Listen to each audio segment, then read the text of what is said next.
Hello?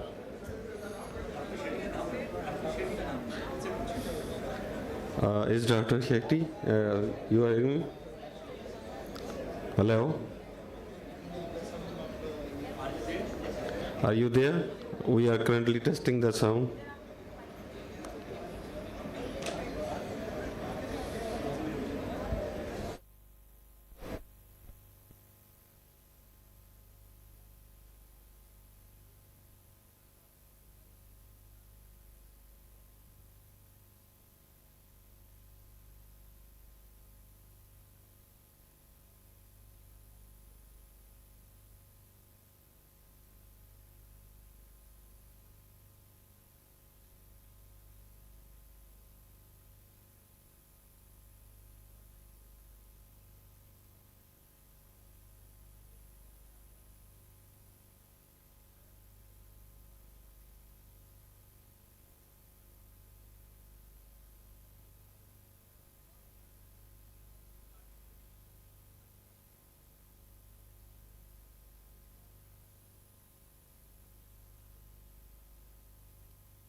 Hello, mic checking. Dr. Shetty, can you hear us? Yeah, we can hear you, sir. Okay, thank you.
सा introduce करूँगा और फिर detail introduction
can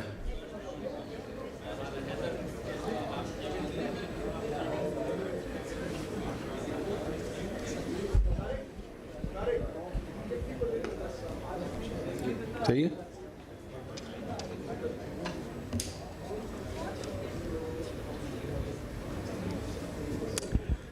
Assalamu alaikum and good evening everyone. My name is Dr. Munir Amanullah. I am a pediatric cardiac surgeon at the Sindh Institute of Urology and Transplant in Karachi. I've been given the honor of moderating this session. So welcome and let us enjoy this session. We have got a legend amongst us today and he will give a talk on his experiences. Whoever has seen Netflix might be familiar with the movie Heart and Soul, and who haven't should get familiar with the movie Heart and Soul. He is a legend in India, but he's also a legend in Pakistan and the rest of the world, and he has been described as Henry Ford of cardiac surgery. With further ado, I would like to ask Dr. Professor Shahkar, who is a friend of the legend, to say a few words, and so that we can then be apprised of the Legends talk. Dr. Shakar.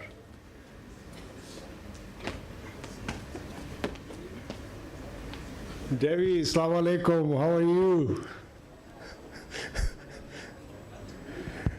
It's such a pleasure to see you. I think many of you might know that me and Devi trained together. We did the Birmingham and Midlands rotation together in mid-80s. And I don't know where to start, how to introduce Devi Shetty, because I think many of you know him better than I do. But मेरा तो इसके साथ बड़ा personal ताल्लुक है. You know, I know him as a friend, and we had good and hard times together. If you remember, Devi used to do 1 and 2 jobs for the last 3-4 years. And together, I think we went through times that we always, whenever we get together, we remember and talk about it.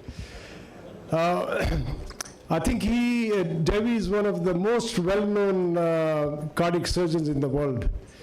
And his work for the poor, for the underprivileged, is known world over. And I want to make a prediction over here.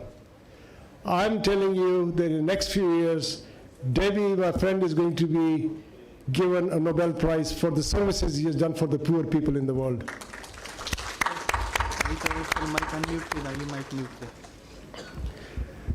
Devi, can you unmute your mic so that you can interact as well? I had the privilege of going to Bangalore and spend 3 months with him in, I think it was 2004 or 2005. And I saw his hospital. It was just a phenomenal place. In those days, they were doing something like 20 to 25 open hearts every day. They had 10 ORs, and now I hear that it's become a 5,000 bedded medical university. So Devi, I don't know where you're going to stop, but he has got satellite centers all over India, and if you remember, he's the one who operated on Mother Teresa, did her cabbage when she was 82-year-old, and Devi was in Calcutta. So Devi, I think everybody wants to hear you out, and I'll leave the stage. It's just that I want to talk so much about you, but then I think this time around I'll let you do the talking. Okay? All right, over to you. Thanks. Shakar, can you hear me? Yes, I can. Okay, great. Yeah. Let me start. I'm extremely grateful to my good friend of a long time, Dr. Shakar, for giving me this opportunity. I would like to talk about the future. No point in talking about the past.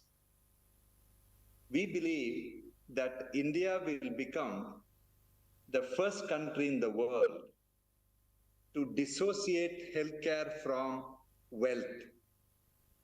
India will prove to the world that the wealth of the nation or wealth of the family or the person has nothing to do with the quality of healthcare its citizens will enjoy.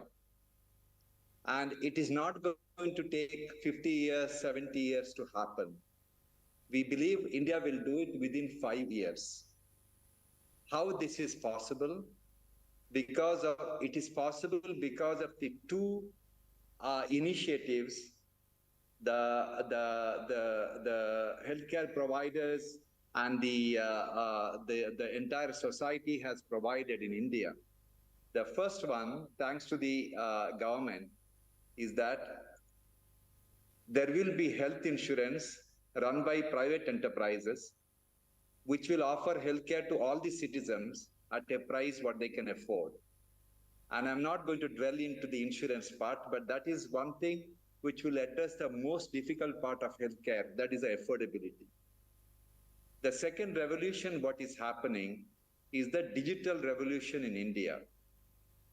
We believe that there will be virtually all the hospitals will have very, very advanced software which will dramatically change the patient experience, make healthcare safer for the patient, affordable to the patient, and accessible to the patient.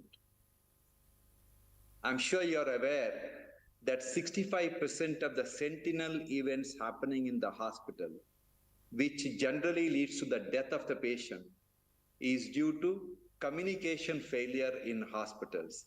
This is the data from Joint Commission of US. The software, what I'm talking about, we have built it in our hospital because today about 14 to 16% of the heart surgery done in India is done by our group across the country. We have multiple hospitals. So last 20 years, we have invested heavily on software. Like us, many other hospital groups also have invested on digital platform. So we will have a very, very smart digital platform. And this digital platform in our hospital connects the doctors, nurses, technicians, administrators, patients, and all the devices used to monitor or treat the patients. So essentially, it is a platform which connects everyone and everything. And when this kind of a platform it becomes available, the patient experience dramatically changes, and the healthcare will become safer for the patient.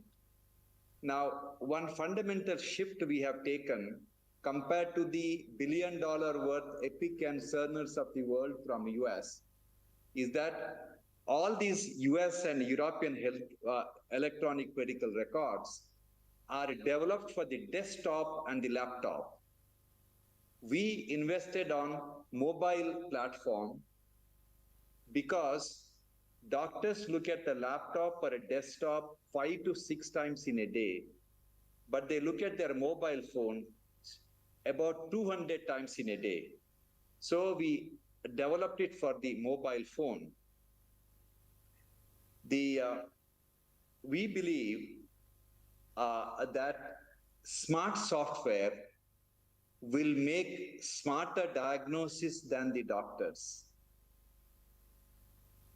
I keep saying that it will take maybe 5 years, 7 years, but I know it will happen much sooner because I give this time frame so that my colleagues won't shoot me down. It is a matter of time before it will become legally mandatory for the doctors to get the second opinion from the software before starting the treatment. It is bound to happen. Now, with all this digital platform, how is the patient experience going to change? We will have hospital reception without receptionist. There will not be receptionist in the reception.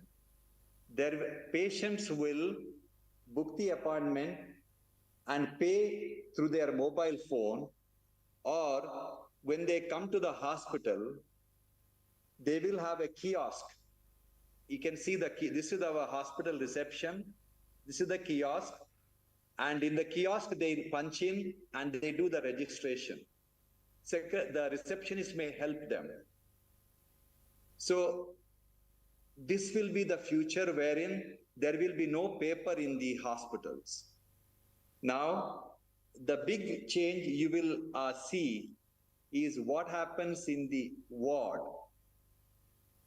If you ask the nurses working in a heart hospital or any other hospital who are working in the ward, their job is very, very boring.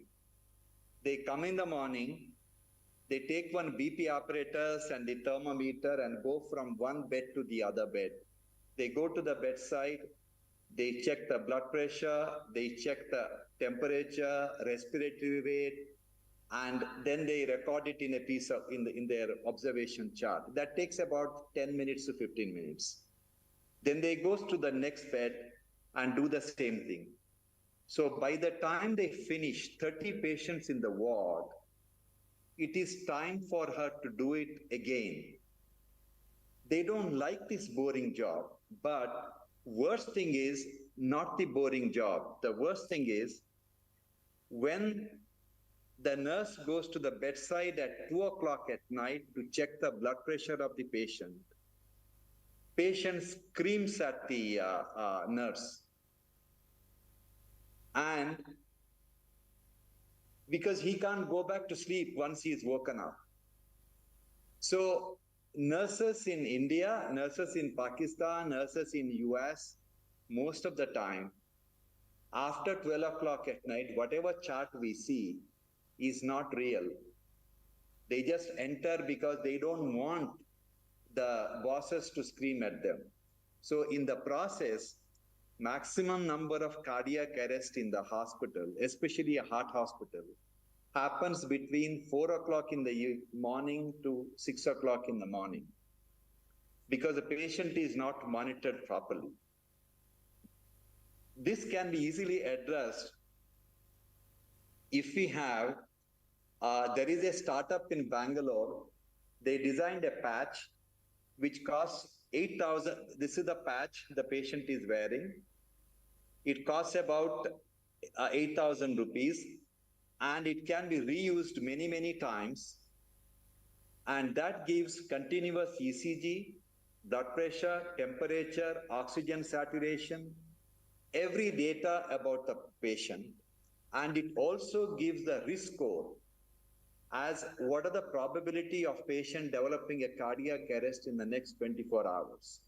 So the nurse's station will have a TV with the patient's name, and there are 3 different color flags flying, green, orange, and red. Only when the color of the flag changes to orange or red, the nurses need to go and see the patient. If possible, address the problem, otherwise shift the patient to the ICU. When this happens, we believe that we can virtually eliminate the cardiac arrest happening in the ward. This will be a big change using the technology. Then, if you can look at the intensive care unit, in the near future, in the next 5 to 10 years' time, most of the beds in the hospital will be critical care beds. Ward and room beds are going to disappear because whatever you are doing in the ward and room, you will do it at home, online. But the ICU bed requirement will increase tremendously with the increasing life expectancy of the patients. But there is a problem. The problem is there is a shortage of intensivists across the world. Intensive care job is not attractive to young people because they don't want to do night duties. So we have come up with a concept of having ICU at night. You have a critical care unit, a intensive care unit running at night without intensivist. There will be few anesthetists around, but intensivists will be at home. A patient in the ICU in India or Pakistan or in US gets the best care between 9 a.m. and 5 p.m. when all the star intensive care specialists will be there. 16 hours, starting from 5 o'clock in the evening, next day morning, 9 o'clock. Patient gets suboptimal care with junior intensivists, junior doctors, and junior nurses across the world.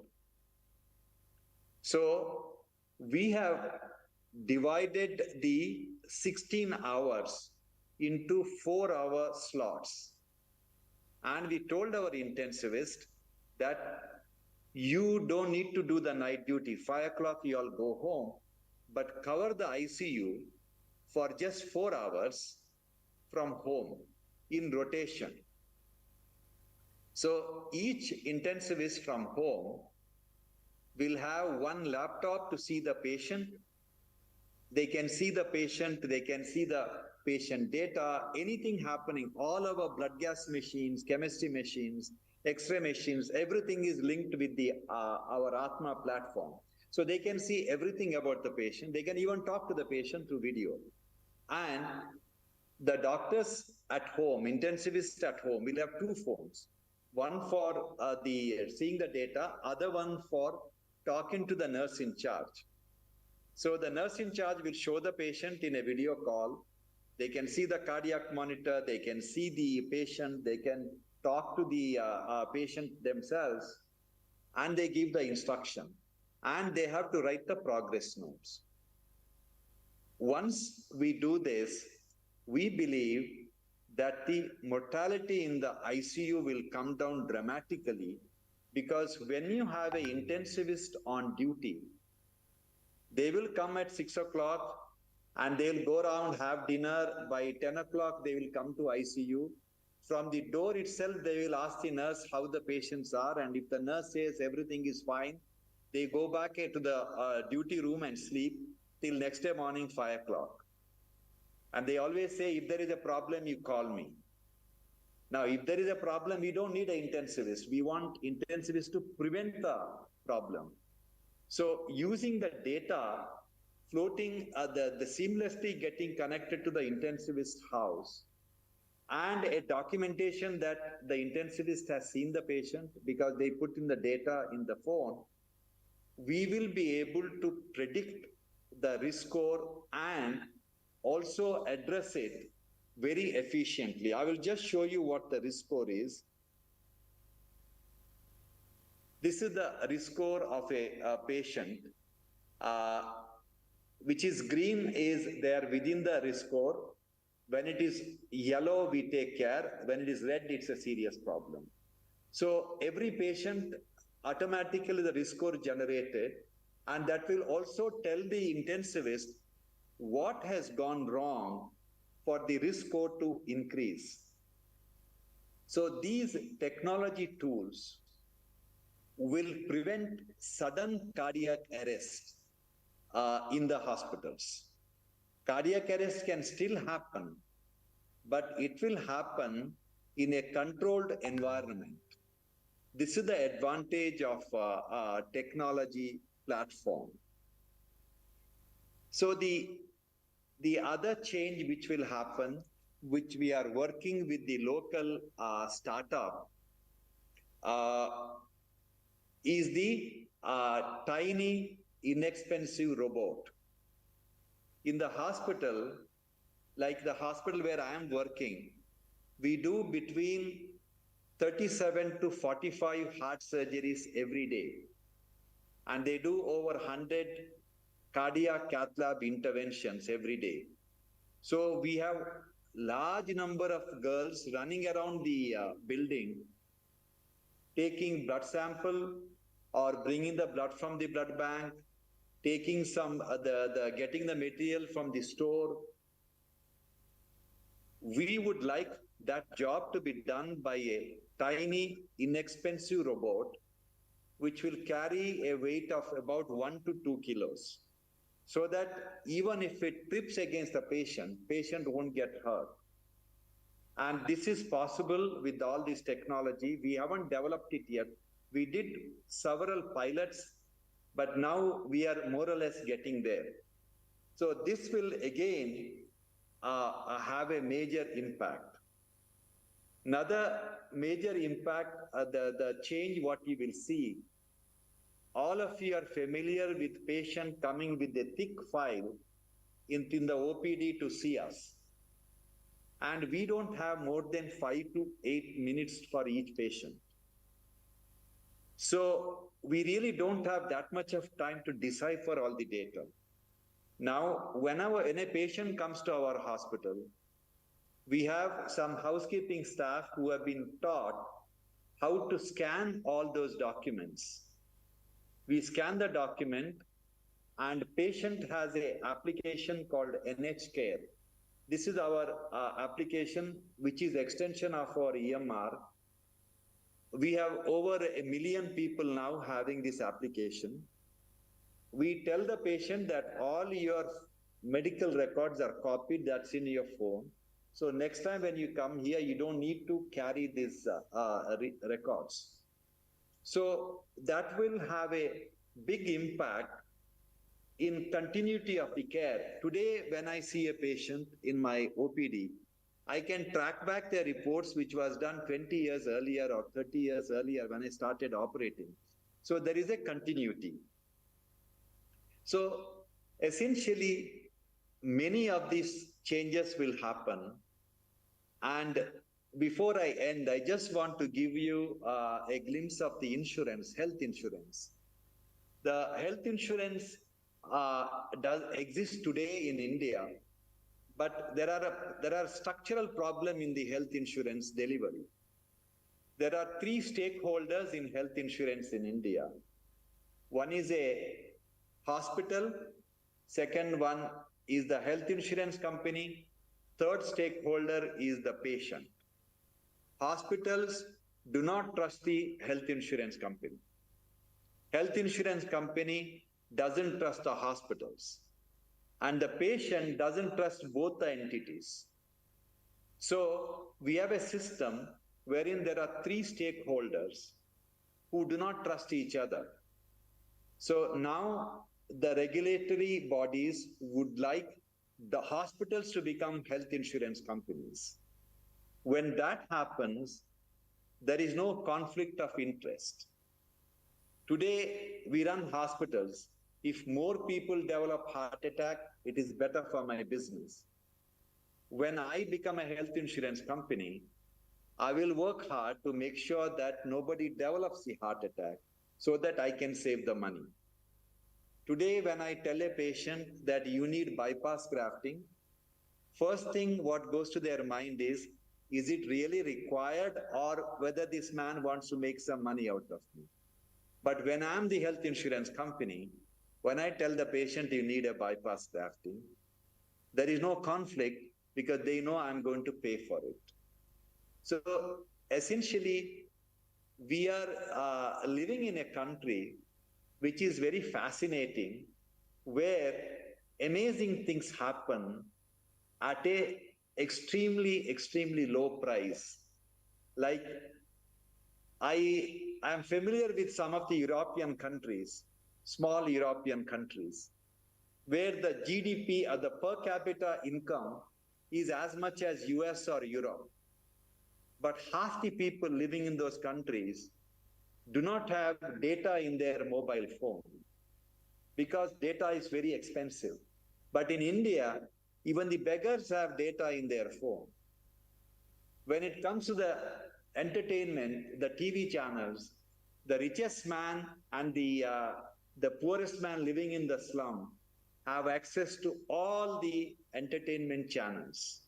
So we believe that next thing what will happen in our country is that healthcare will become accessible to everyone. I'm extremely grateful to you for giving me the opportunity. Thank you so much. Wishing all of you a wonderful year ahead. Thank you so much.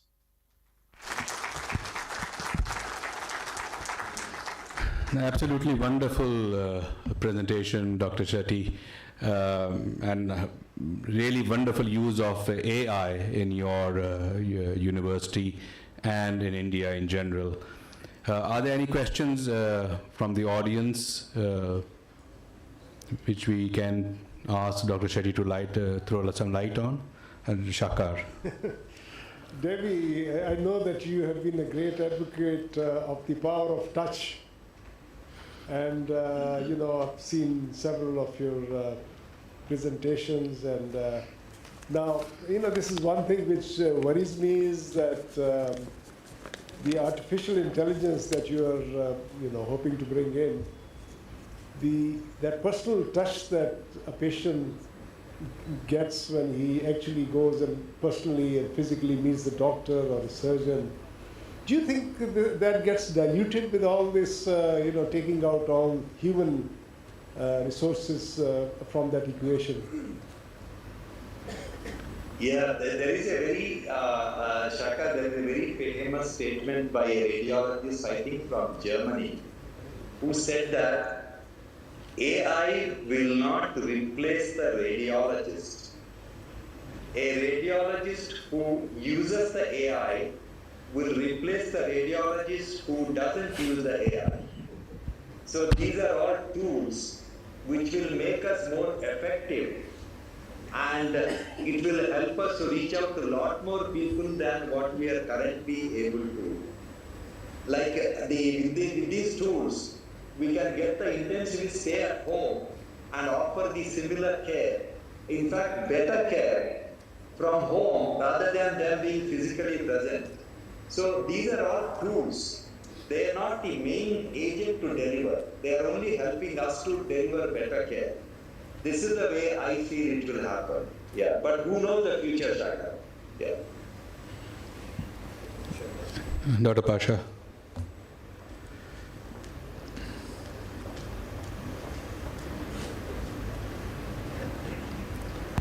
Mr. Shetty, thanks a lot. We can learn a lot from your experience, I would like to have comments about insurance plan in your hospital. How are you going to do it? Are you going to get a minimum amount of money from the families per month? How are you going to do that? And how much your hospital is going to contribute to that insurance, as you are going telling that your hospital is going to be the insurance company, and definitely you need some payer for that. Yeah. See, it's very interesting. Our journey with the health insurance started 17 years ago. I wanted to start health insurance. But at that time, regulatory bodies were not very interested in looking at organization of people like us.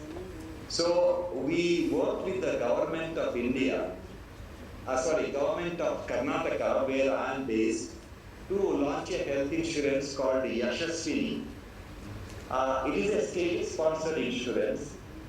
We were collecting 5 rupees from each pharma. We launched it through cooperative society. We have very strong cooperative society movement in Karnataka.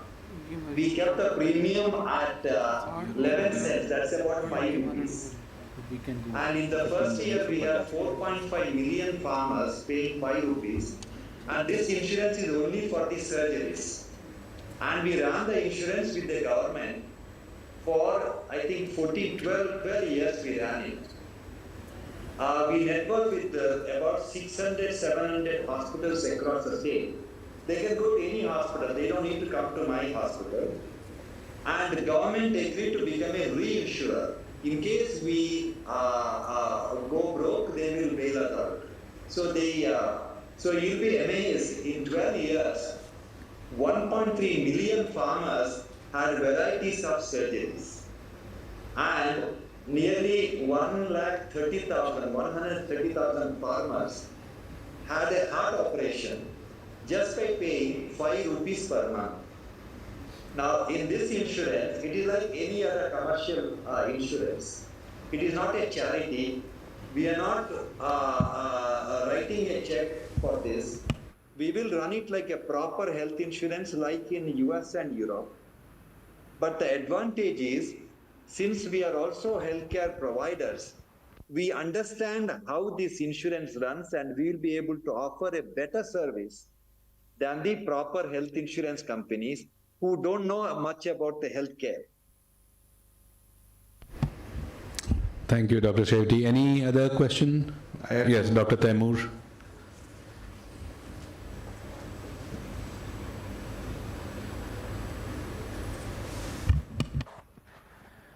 Dr. Shetty, that was a very fascinating talk, and absolutely fascinating as a younger surgeon and being a student of artificial intelligence and all of these things, that where you have taken strides and where India stands right now. I've got 2 questions on that. Absolutely fascinating things. My first question is, all of this, when a hospital becomes a healthcare system and a healthcare system becomes an insurance system, how have you worked with the governments to bring out a legislation, because there could be major conflict of interest for a hospital to become that health insurance and then to plan and do all of these things. And my second question is that once as everything is what the patient thinks is the money, where is this money coming from? Because again, once you become this big system and you make this situation in which the software makes your decision where the money is going to come from. So I hope it will not, these questions, you may allay these answers to that. Thank you very much. And again, thank you for coming over and giving us this fascinating talk again. Thank you. Thank you so much. First question, regulators were not comfortable for the hospital to become health insurance company for many, many years. But now, since the regulator, our government is very proactive to disrupt this industry so that new models will emerge. So it is the government which wants to transform this industry to make it affordable to everyone. So that is the reason why now organization like ours have a hope to offer health insurance. The other thing, what we are looking at is, in India, there are 100 million families who can pay the regular premium like any other health insurance, whatever it costs, they can pay. So 100 million family becomes a huge business for a health insurance company. Now there is another 100 million families work for the first 100 million families. If the first 100 million families which have employed a driver, maids, then the gardeners and all the people who are working and serving them, if they help them to buy the insurance by partly gifting the health insurance, we can cover 200 million families. Then we are left with only about 50 million families, which government is already taking care with all these schemes. So this is the whole concept, that people with the wealth should pay for the insurance and they should help the other people who are serving them to buy the insurance. This is the foundation. But as I said, it is still in a kind of a very, we are still waiting to get our clearance and the license to start the health insurance. We run a health insurance in the other parts of the world. So essentially, these things are possible, provided the government want this to happen. And fortunately, our government want this transformation to happen. Thank you, Dr. Salman Shah. Professor Shetty, I'm Salman Shah, I'm a pediatric cardiac surgeon. You talked about the hospital as one leg, the patients and the insurance companies. Where does the healthcare provider, the doctors and the nurses and their reimbursement and the salaries, etc., how do you deal with that conflict, and how would that come into play in this model? See, the hospitals function the way they are today. Today, patient pays us and we pay the salaries of the doctors, nurses, and technicians, everyone working. That equation doesn't change. It is just that hospital, since we have multiple hospitals, we are a stock market listed company, and we have the today privilege to start a health insurance.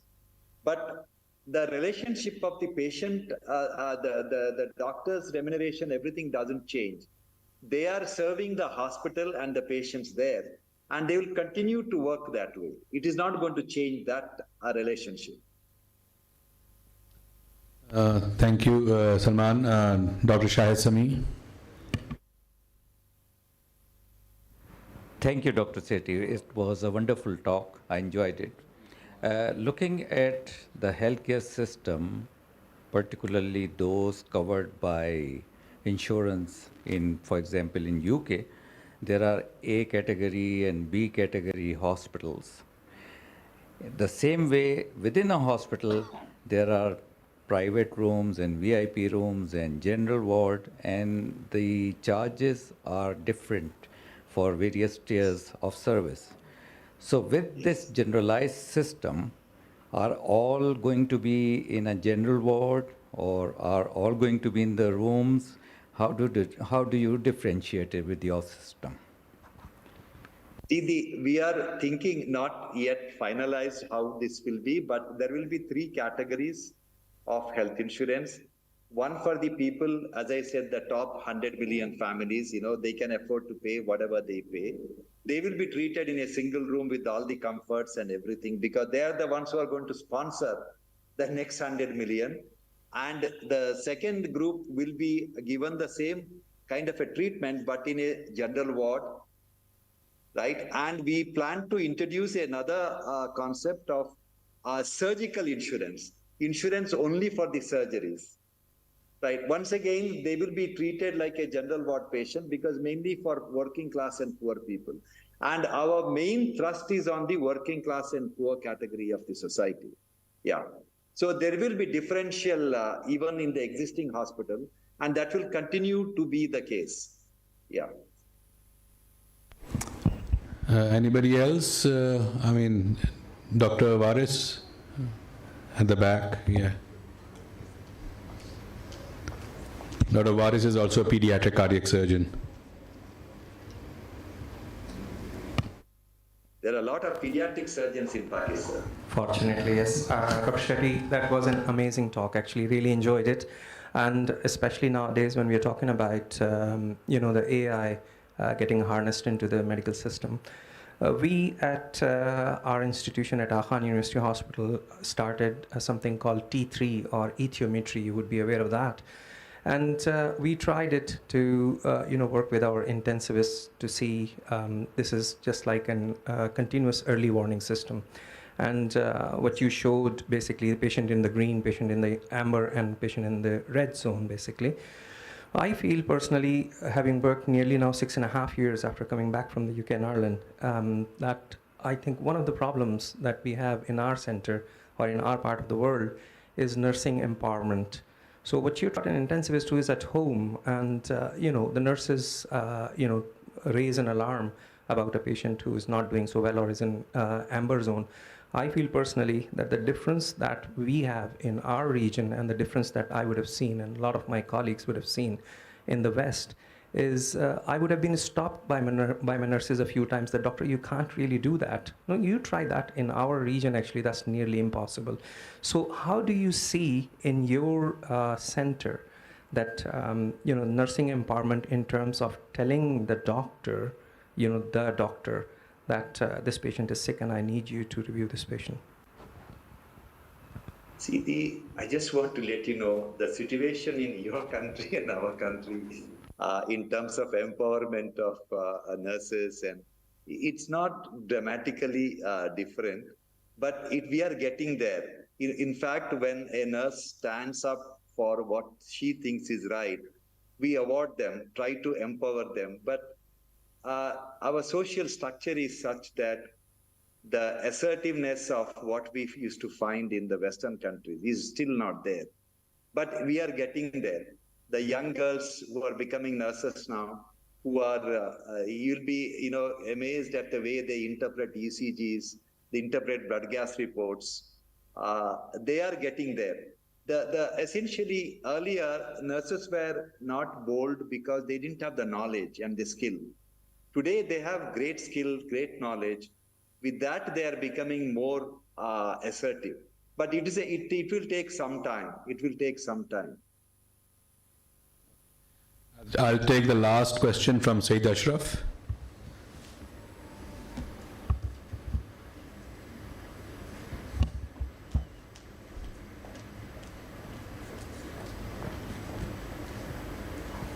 Thank you, David.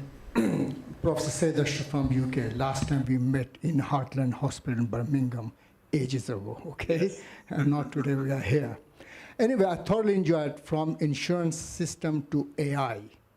I like every patient will have its own data, okay?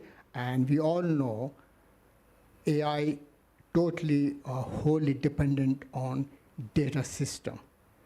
If wrong data, AI wouldn't work, or it will destroy the world, like Elon Musk has just said that.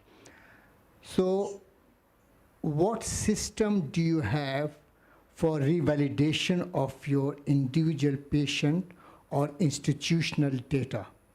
Because answer to Dr. Shakar, which just said about touching hand, will be replaced. It will be replaced, I can tell you, because of the locomotor system of not deep learning, not machine learning, but smart learning. Patient will be able, you will be able to touch the patient and feel the temperature of your leg and will diagnose cardiac tamponade and all those things. But my question again is previous data, perioperative data, and revalidating data, how you are coming over. Because we are having a lot of problem with that. The machine or deep learning does not pick up if there's any problem with the data. Thank you. Yes, thanks.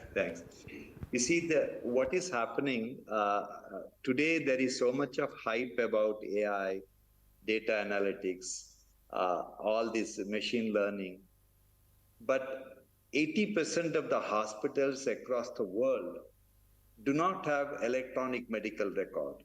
Even some of the hospitals in the first world countries also don't have electronic medical record. They still write on papers.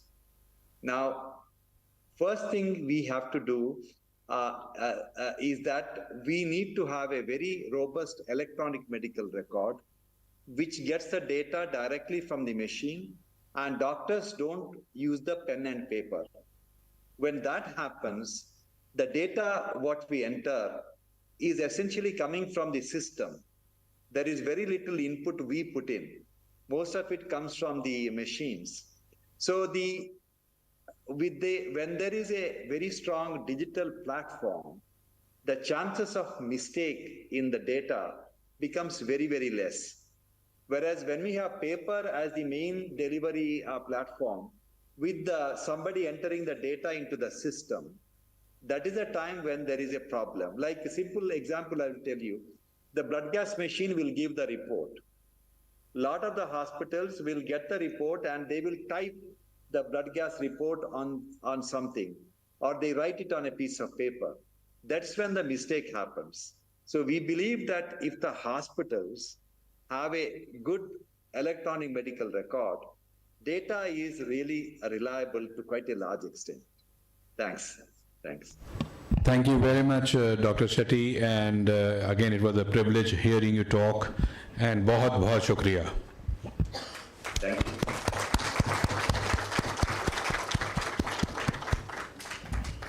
you. Moving on with the rest of the program, we have next on the list a stalwart, Rhodes Scholar from Dow University, graduate from Oxford and then Boston and Massachusetts. And he's an author of many articles and also a book about database and the implication and the practical use of the Euroscore against the Pakistani population. A dear friend and a colleague, Professor Hasanat, Sharif from AKU.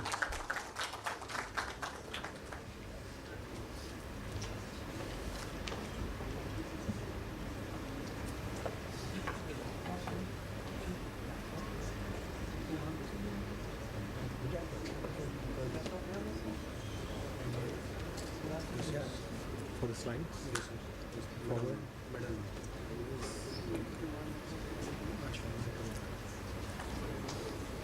Bismillah ar-Rahman ar-Rahim. It's great to be here in this historic city of Peshawar, and thank you for the organizers for the privilege of giving me the time to talk about something that is very dear to my heart. It's a very hard act to follow after Devi Shetty. He's obviously a legend, but a couple of things that the take-home messages from what he talked about. A patient who goes bad on you usually gives you about 4 to 6 hours. In those 4 to 6 hours, if you can pick up the problem, you can prevent a cardiac arrest. And that's one of the take-home messages, and that's something that can be done very easily. We also, when we talk about data, you can have you use technology the way it is right now, and nurses can give you screenshots of what is happening with the data, the bedside heart rate and everything, that will help you out. We have smartwatches. We don't need patches to put on. Smartwatches can be used to transmit that data to you. So, increasingly digital health is going to come in, but the point about validity of data is very important. Coming on to, and I'm going to talk about some basics about data sets and how it comes in with quality. So I'm going to try to put these two together. It's a tough act, but if you can just bear with me, I have no conflict of interest at all. So when we talk about, this is the outline of my talk. I'm going to be talking about the database, quality, outcomes, research, publications, and then leave you with the conclusion slide. So what is data and what is database? So you need to have two elements to what you're talking about. It is an organized collection of measurable information. So the information has to be measurable, and it has to be information, and that is called data. Databases are created to handle large quantities of information now this is the crunch of this slide, inputting, storing, retrieving, managing such information confidentially. And this is the evolving field of data science. Health informatics, as Devi, Shetty talked about it, the EMR, and the data science. They're going to come together with AI and just revolutionize everything. So what is a medical database? It is a tool to measure performance indicators, to benchmark and compare to accepted standards, to audit mortality and morbidity, to conduct outcome research, and to publish results in that order. So your data, if it is good, you can do all of this with the data that you have. Now, how did this all start? We all know about Bill Roth. We've heard about him, his procedures. In the 19th century, in the middle of the 19th century, he is on record by saying that whoever dares perform cardiac surgery will be banished from the committee of surgeons. And he wasn't mad. He knew that the risk was so high that it would kill patients. But what do human beings do? They do exactly what they're told not to do, fortunately or unfortunately. And that within, I think, 50 years of, 100 years of what he'd said this, cardiac surgery had taken off in real earnest. So what do we do with the database in cardiac surgery? It involves meticulous record keeping. Once you have records, and once the lay press gets to know about it, there are countries where there's public reporting of outcomes in the UK and in the US. Unfortunately, what that leads to is the risk of denial of care to high-risk patients, because we're all worried about our outcomes. You cannot have a high mortality, and if you have a high mortality, the first thing that you're going to do is you're going to take away the high-risk patients and not operate. That then leads you to the ethical dilemma that how do you deny care to those patients when you know that you can save quite a lot of them? And the answer to that came with the VA and the STS getting together and talking about the risk-adjusted outcomes. So again, without dwelling on it a lot, it is meticulous record keeping. You need to identify data variables that you need to record. Okay, you can have a database for 10 variables. You can have an elaborate database. You could have an elaborate database of a lot of variables. The next thing is you need to follow universal definitions. Definitions have to be the same. An apple is an apple to me. An apple is an apple to anyone else in this room. But if it is not an apple, you cannot compare apples to oranges. We know about that. Unfortunately, it is a labor-intensive operation to conduct. It needs a dedicated human resource and has its associated cost. So, yeah, okay. Yeah, that's fine. I'm okay. All right.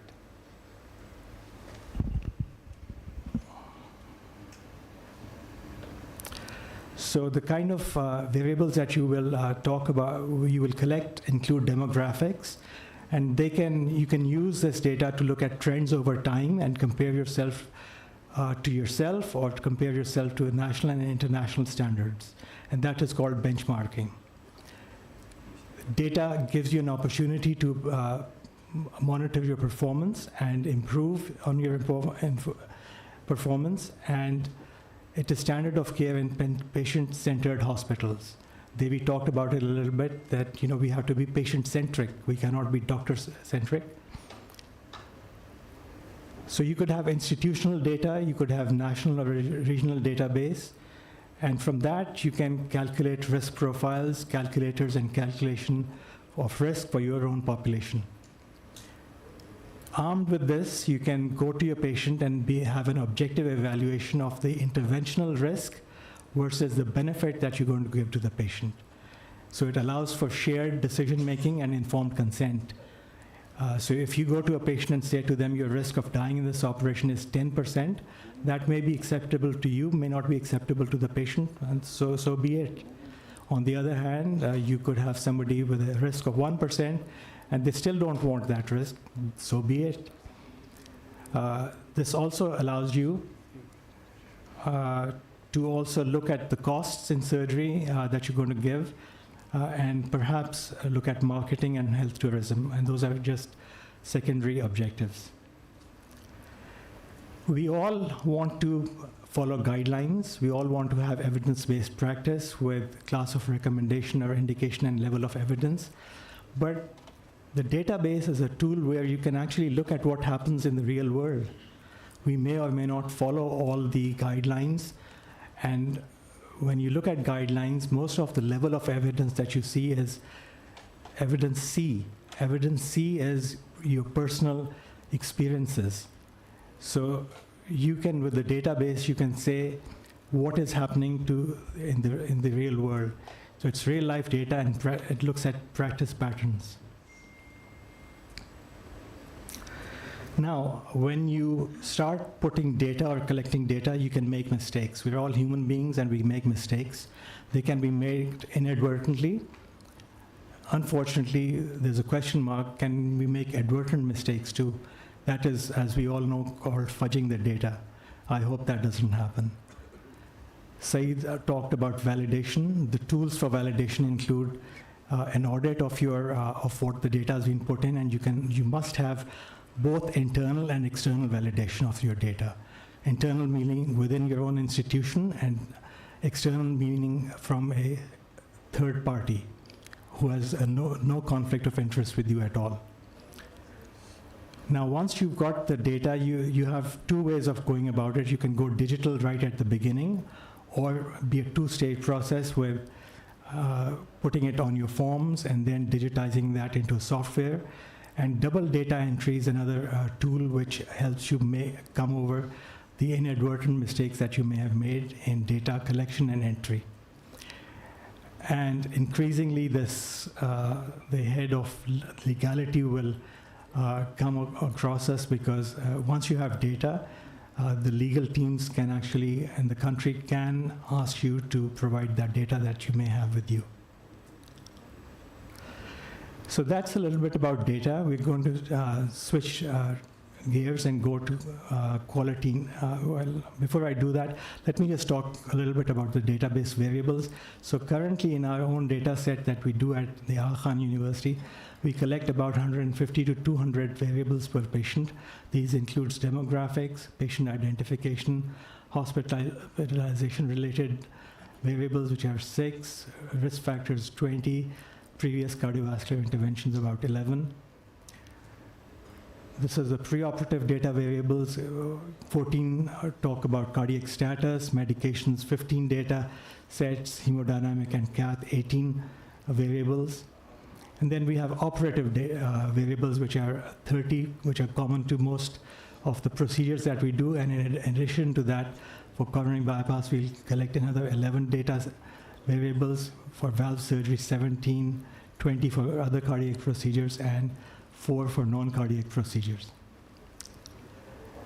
Post-operative variables include 13 post-operative variables, and in addition to that, for complications, we can look at about 36 variables, 4 for mortality, 12 for discharge medications, 34 for people who get readmitted, and then for follow-up at 30 and 365 days, about 13 variables. So it's a we have the forms, you can look at those, but that is a fairly comprehensive data set. And like I said, we'll just switch gears now and talk about quality. So what is healthcare quality? This is the best definition I could find: the degree to which healthcare services increase the likelihood of desired health outcomes. Desired is essentially your best desire is to have a defect-free operation. It's a continuous process. It's open to peer review. And I wanted to take a minute over here to talk about this. In our mortality morbidity meetings, if you keep the data with yourself and say, there's been a mortality on my behalf, and my peer says to me, you made the mistake, which it's fine. We all make mistakes and we learn from that. But if the courts get hold of that, and if my peer has said that you're at fault, you'll find yourself behind bars. In the West and in Australia, you are protected from this kind of things. So the way we figured out was that once the academic exercise has been completed, for that comments part, we will just destroy the data, having learned from the mistake itself. So it is open to peer review and obviously open to accountability. So quality in healthcare is, as we all know about the audit cycle, related to structure, process, and outcome. And my friend Tayyab always talks about it. I hear about him talk all the time about it. And quality is also about patient safety. Devi talked about it. And we all need to audit preventable medical errors. He's absolutely right when he says that about 70% of harm happens because of failure in communication between healthcare providers. So what are the structural requirements? Just some of them are the facility that conducts an open heart operation should have, is able to do it in a safe environment. Some of the tools that you can use are clinical pathways, checklists, time in and time out procedures to ensure that we do not make mistakes. And quite obviously, team play, dynamics, harmony, and synergy between teams contributes to good outcomes. Some of the process measurements that we look at include preoperative beta blockade use, internal mammary artery use, postoperative beta blocker use, lipid-lowering therapy, and antiplatelet medications given to patients before they're discharged from the hospital. These are all performance metrics that need to be checked off in the database. What about outcome measures? So the most important one is, like we talked, mortality, but not raw mortality. You want to look at risk-adjusted mortality, which is you look at the predicted mortality and what is the observed mortality, and that's when you figure out what is the risk adjustment for this patient. You also want to look at the morbidity, and these are the 5 major things that we should at least look at: stroke, renal insufficiency after cardiac surgery, deep sternal wound infection, repeat exploration for any cause, and prolonged ventilation, which is defined as more than 24 hours ventilation. Now, each one of these has its definition, and that definition has to be followed by everyone universally to compare data, otherwise it is of no use. You also want to look at readmissions, and we know that the chief causes for readmissions are either an infection, arrhythmia, or an volume overload. About 80% of these readmissions will occur within 30 days of discharge from the hospital. A couple of new terms: failure to rescue, which is defined as the rate of death after adverse occurrences such as postoperative complications, and it's invariably related to the preoperative predicted risk of mortality and morbidity. So you already know before you go into an operation that this particular patient is obese, will have a problem, is an insulin-dependent diabetic, will have a problem with wound infection, has had a previous stroke is a high risk of having a stroke, so on and so forth. Now, the FTR must prompt introspection and self-reflection and look at where your patient had a near miss, where a patient had Devi talked about the sentinel event, which is usually an event that has caused a death. And if you can pick up a mistake that has caused harm, you want to do a root cause analysis. A root cause analysis is to just look at everything that happened to that patient right from the moment he came into the hospital to the time of death. And that is what a root cause analysis is, to make sure that you will not make that mistake again. And it's not just dependent on the surgeon. We all know about it, that we talked about the team dynamics. You have a preoperative problem, intraoperative problem, or a postoperative problem, and can cause a harm to the patient. Some other outcome measures that people are now talking about more is quality of life and patient-reported outcomes. So if you have a patient-centric hospital, you want to ask the patient how was his or her experience in the hospital, and they will let you know. You may think that you had a defect-free operation, but yet the patient thinks he had a bad experience. So you want to look at that as well. Another concept we're talking now about is value-based care. Value is defined as health outcomes achieved relative to costs of care. So if you have high cost and good outcome, that still is probably not value. What you're looking at for is cost containment and yet good outcomes. We all know, and I think Salman will talk about it, costs have increased exponentially, prompting a transition to value-based models. Such a change is thought to encourage patient-centered care, which could enable high-quality care at low cost. So it doesn't really follow that you need to spend a lot of money to get quality. You want to have value.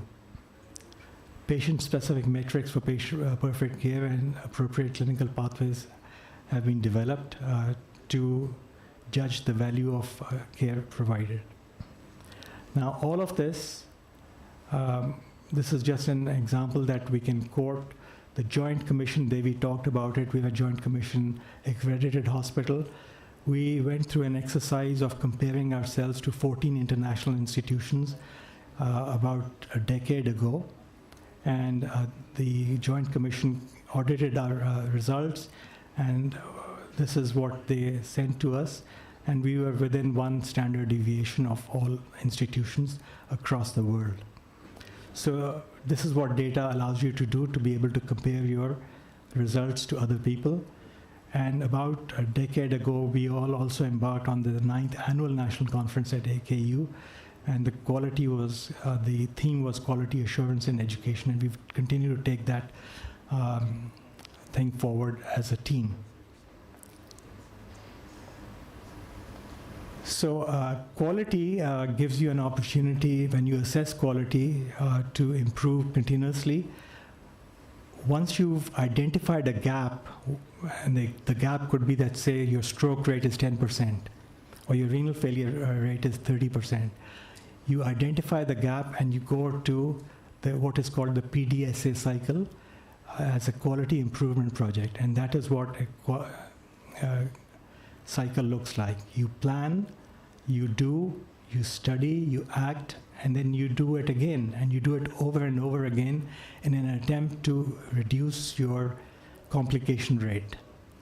So the PDSA cycle becomes a good quality improvement initiative, and it has to continue to run continuously till you minimize your bad outcomes.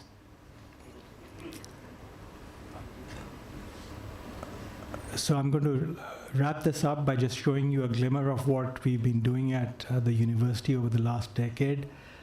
We've looked at trends in coronary artery, and these are international publications. Trends in coronary bypass surgery impact on early outcomes. Devi talked about the risk calculators. So once you have the data, you can establish your own risk calculator. You can have your own risk-adjusted mortality.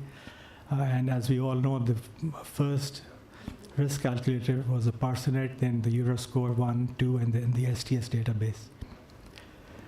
So we were able to look at the mortality from an isolated coronary bypass surgery and a comparison of the STS and Euroscore risk prediction algorithms. Worked more on the risk stratification, Euroscore 1, Euroscore 2, STS. Put it all together in a book. This is for valve surgery, Euroscore 1, 2 versus STS score. And this is a publication that came out from the university towards excellence in cardiac surgery experience from a developing country. So in the end, you essentially want to have a culture of quality and safety for which you need supportive leadership. Without leadership, this will not happen. The emphasis has to be on quality and safety as organizational priorities. Open communication, including sharing results with stakeholders in specifying purpose and strategy, and being open to concerns and criticisms throughout the process of change. Other factors that come into play are, like I talked about, multidisciplinary teams, use of proven methodologies for quality improvement, follow evidence-based practice, standardizing care processes, and sharing continuous feedback from collected data. So it all goes back to, remember we talked about data. Data has to be good. If it is bad data, it's called GIGO, garbage in, garbage out. So good outcomes contribute in turn to quality of care, patient safety, cost, and value. Thank you very much for your attention. I'll take questions if you have any.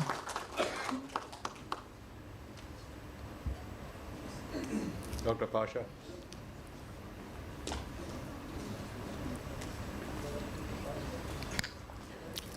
You want me to close this? Yeah, see. Thank you. Yeah. Assalamu alaikum, Hasan. Welcome. Thank you very much for this elaborative task, As you know, EuroRisk 2 and the STS, although all of us are following those risk calculators, but as you have said, we need to develop our own risk calculator. EuroRisk calculator was developed with the algorithm of 1100,000, 1.1 million patients, I think so, additive and logistic then later on. Problem with us is that our valve patients are very young. If you go to the STS, they have got a big heart, suppose, with ejection fraction of 40% or 35%, and right ventricular dysfunction.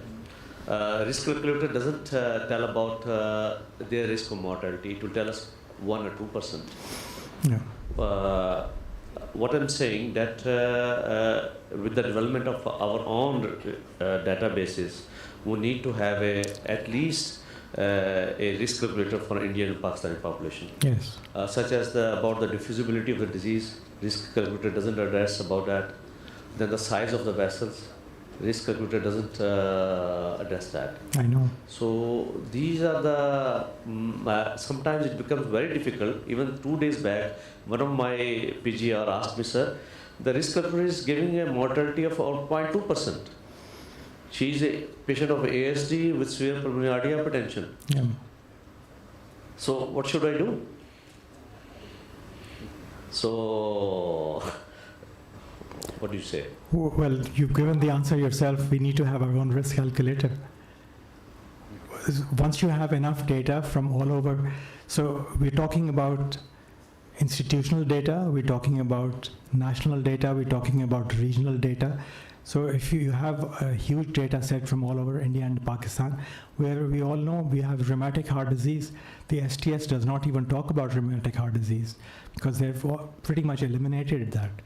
So the talk was not meant to say that we have the answer to everything, but I think we can understand from it where we can go from here.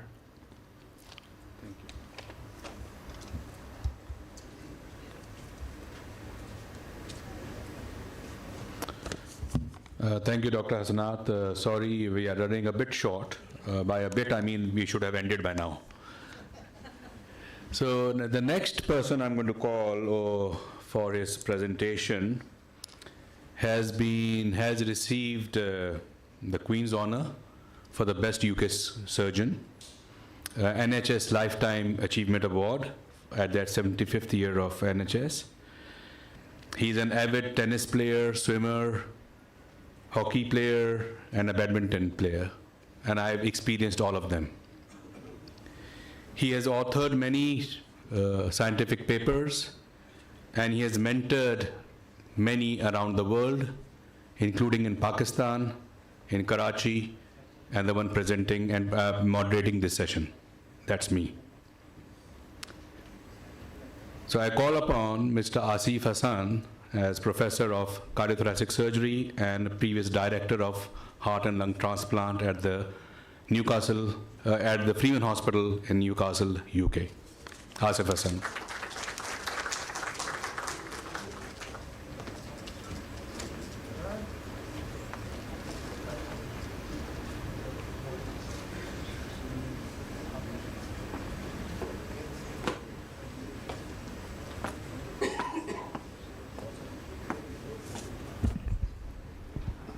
Good evening, ladies and gentlemen. Thank you, Munir, for that introduction. Only half is true. I think all those attributes you associate with tennis playing and swimming and badminton, I just dabble in them. Well, I'm truly honored to be here today, and I'm thankful for Shakar Shah to inviting me. I've been the audience, friends, colleagues, my trainees, and of course, Rahman Saab, who's a legend in cardiac surgery. Shakar asked me to talk about quality in congenital heart surgery, and I'm not a statistician or an academic. I will give you my personal view. Well, quality is hard to define.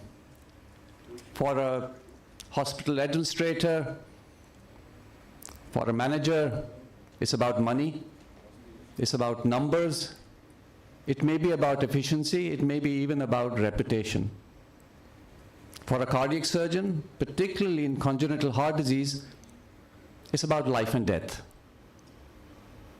You have to open any cardiac journal, and the majority of the papers are about mortality, how to reduce them.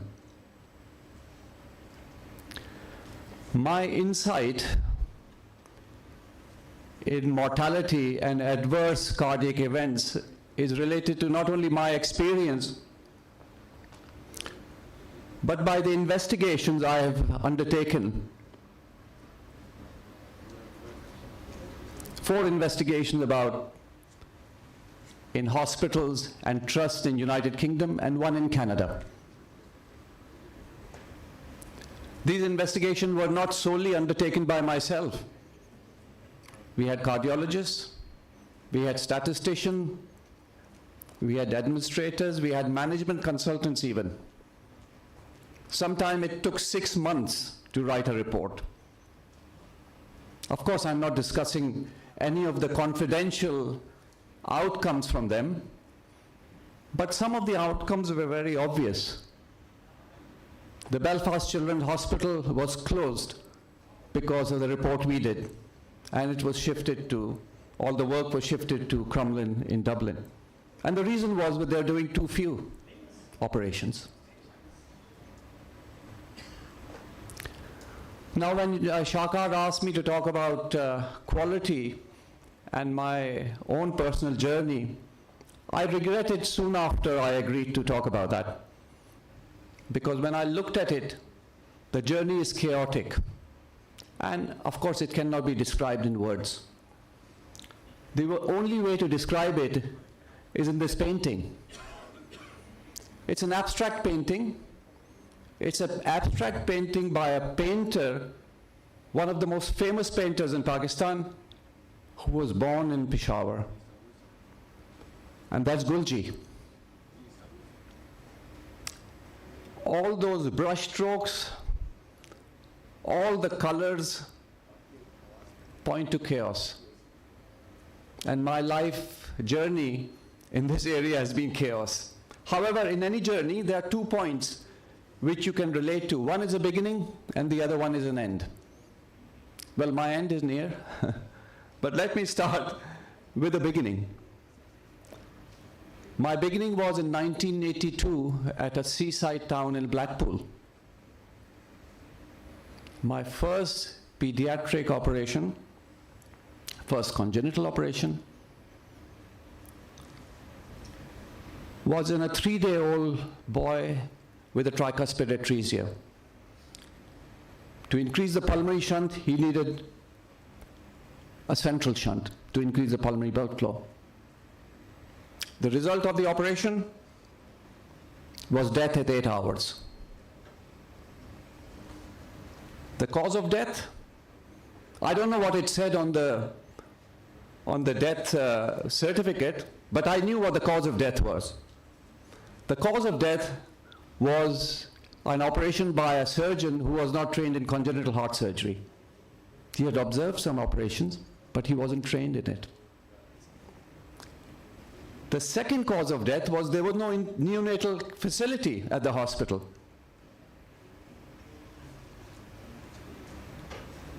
And what were the consequences? The consequences were none. There were no consequences for the hospital. There was no consequences for the surgeon. I don't know what the consequences were for the parents. Maybe they've been told to go and get another child. This was 1982 in United Kingdom. I know that in 1982, and Shakar might have been there, and maybe Asad might have been there were pediatric centers. But this patient was undertaken in a center which was not doing congenital heart disease, did not have an intensive care facility for children, was done by a surgeon who had only observed these operations. Why? No scrutiny, no monitoring, no accountability. That was 1982. A decade passed. I was just about to embark as a consultant in congenital heart disease and adult surgery. And these were the headlines in the newspapers. Now there's something unnerving when you see your specialty being displayed in the newspaper. It means that the barriers at the hospital has moved, the barriers at the professional level has moved, the barriers in medicine has moved, and it's become public knowledge. It has to be something really big, and it was big. This happened at Bristol Children's Hospital. I can name them because it's already in the public domain and knowledge. What was their crime? The crime was, it says there, 29 babies killed, etc., etc., etc. So there were quite a lot of deaths. One operation they had a deaths on, which caught everybody's imagination, particularly professions, was the arterial switch operation. Over a 2-year period, they had 9 deaths out of 11, and the other 2 which survived had brain damage. So how did it got found out? Well, there was a whistleblower. Just as a matter of course, these 2 surgeons, Dasmana and Wishart, were sacked. And their pension was confiscated. They were thrown out of GMC. Steve Bolson was an anesthetist who had moved from London to Bristol. And he thought the mortality was quite high. He did not know how much. He did an investigation. He reported to the surgeons. He reported to the hospital. Nothing happened. Then he leaked it to the parents. And the parents invaded Downing Street. And they invaded Downing Street with a symbolic coffin. That is Fiona Hildegard. I got to know her very well. This is her whose child had died with, after arterial switch. She's carrying a symbolic coffin. This is outside Downing Street. And this is a headline. This is the first page from the BMJ from 1998. So nothing happened with the anesthetist pointing out. But when the parents invaded Downing Street, everything moved. And that resulted in a report which cost 26 million pounds in 1990s. It's about 60 million pounds now, and I don't know how many Arab rupees it is. It was a big tome. I use it for the doorstop. There were 198 recommendations which were made. Some of the recommendations apply to you now, for you. All of you get applied some of the recommendations. And they are related to appraisal and revalidation. That comes directly from there. But some of the recommendations were related to pediatric cardiac surgery. The report said only 4 pediatric surgeons undertaking just specialized pediatric work. There would be succession planning, caseloads, 100 surgeons per 100 operations per surgeon, unique workload, minimum 400, minimum 500. What were the consequences? There was consequences. In UK, in 1992, there were 15 cardiac surgical units. In 2002, there were 9. The others had closed. However, that was nothing to do with the report. They closed because the surgeons voted with their feet. They walked out for lots of reasons, not sometime good. Here is a unit in Oxford. It closed. It did not close voluntarily. It closed because 4 patients died and there was a cluster, and the surgeon felt he could not continue to work. He left the unit, went to Evelina Hospital. The hospital closed, never reopened to do congenital heart surgery. There was also a national monitoring. National monitoring was put in, and this institution was created, which is called NICOR. It's present now. There was some preceding database managing central organization. When Hasanat was talking about, this is central organization, comes to your hospital, does not trust you, looks at the data themselves. And if you don't do the data properly, puts you in public knowledge. It isn't anything to do with you. It has to be done externally. It monitors these 36 different congenital operations and then reports with this nomogram. In the straight line at the top are the average mortality, average results. Then green line shows that anything above is fine. Below red line, you'll be investigated or you'll be closed eventually. And that's just related to tetralogy of Fallot. And you can see there's one unit which is below in red, and that was investigated and closed for a short period of time till they got the results in order. There are consequences. It's not just a report. What happened to the arterial switches? There were 9 out of 11 deaths. What happened to Bristol? This report shows their mortality was 0%. So there were good things. So all is wonderful then. There are honey and milk going through the rivers. Nobody has got a problem. First world country, everything is sorted. So you will genuinely ask me a question that these places are being investigated in the last 15 years. All these recommendations have been made. Why am I going around and investigating them? You see, number one is Bristol. I've investigated it 3 times. So what's wrong with all this? Well, let me make it even more clearer. This is a headline from Times.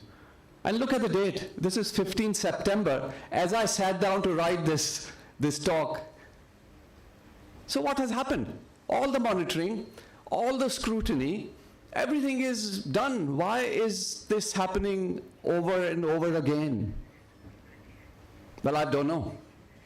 I have no idea. But I can give you my speculation. And my speculation is 40 years of cardiac surgery, 5 investigations, and this is what it is. We have got to an age where wisdom is confused with knowledge. Wisdom is confused with knowledge, and knowledge is confused with information.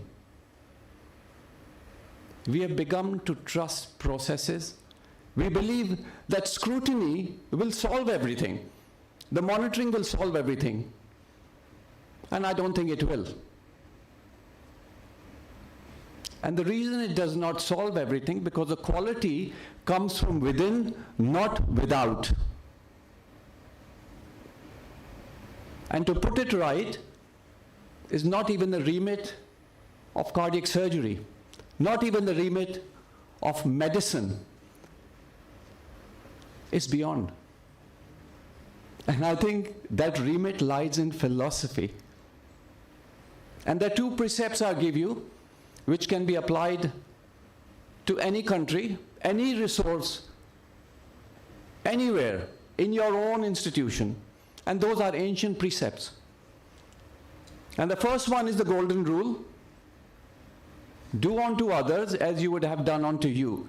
If you treat your colleagues and your patients like they're friends, your relatives, if you operate on a child, you think it's your child, you can't go wrong.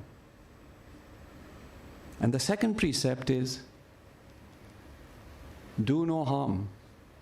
Do not do an operation which you do not know how to do, you are not trained to do.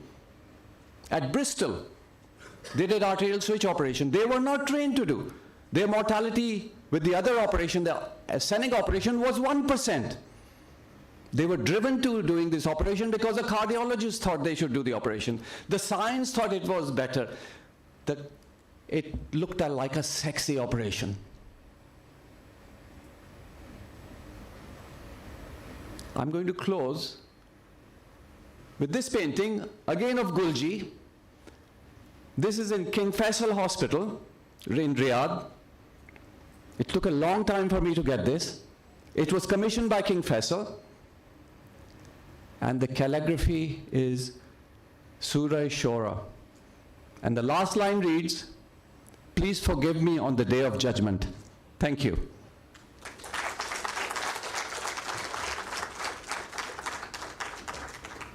I don't think there will be any questions.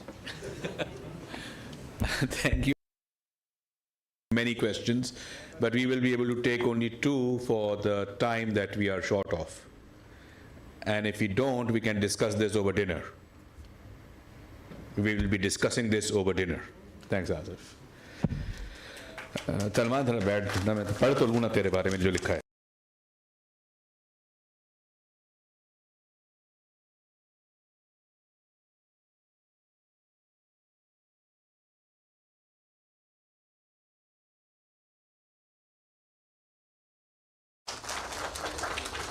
And he has the distinction of being the first board certified pediatric cardiac surgeon that this country has had.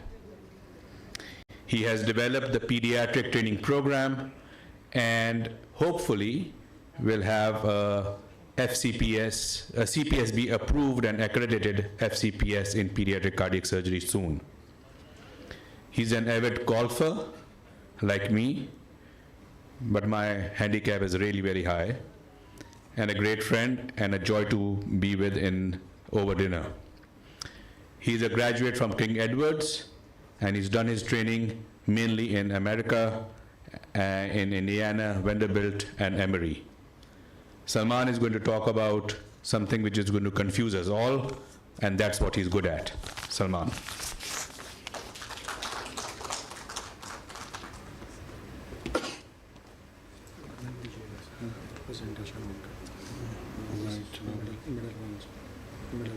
Yes, sir. Excuse me, इस पे चलेगी ही नहीं. हाँ, इसको आता कि मैं उधर मुझे नजर नहीं आएगी. Okay, I guess I'll just continue like this. Assalamu alaikum. Thank you very much for those kind words, Munir. I would like to thank the society for giving me the opportunity to talk on this. It was actually I found a difficult topic to talk on, and given what I will be talking about, the one thing that I think the message that is going to, we know what economic crisis we're going through. Sorry, we're all living here, so we're all going through it. So it's a depressing talk, lekin my end message will be, ghabrana nahi hai. So let's go through it and we'll start from there. The economic crisis that we're going through is something which is pretty obvious to us all. Different people have written about it, different people are writing about what all the causes, etc. are. We're living it. And I was asked by Tariq to talk about how this economic crisis that we're facing is affecting us as cardiac surgeons. Now, before that, I'd just like to go through. Aage nahi ja raha.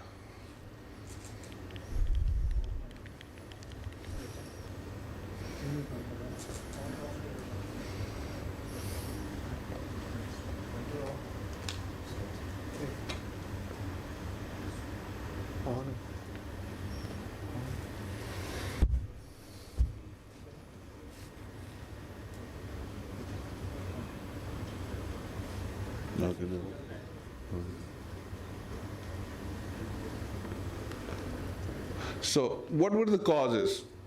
Overall poor governance over many years. We can blame whoever you want to blame, whichever political party you belong to, that's fine. What our fiscal deficits and excessive external borrowing has done, leading to a balance of payment issues, external debt, सारा वक्त IMF के आगे पे हाथ फैला के खड़े होना. Then COVID-19, the Russian war, increase in fuel prices, lower productivity rates from us when compared to our close neighbors, and the floods of 2022, all of these contributing factors, etc. So I think the bottom line comes into what Shakespeare said, the fault, dear Brutus, is not in our stars, but in ourselves, that we are underlings. Ye apni galtiyan hamari kaum ki.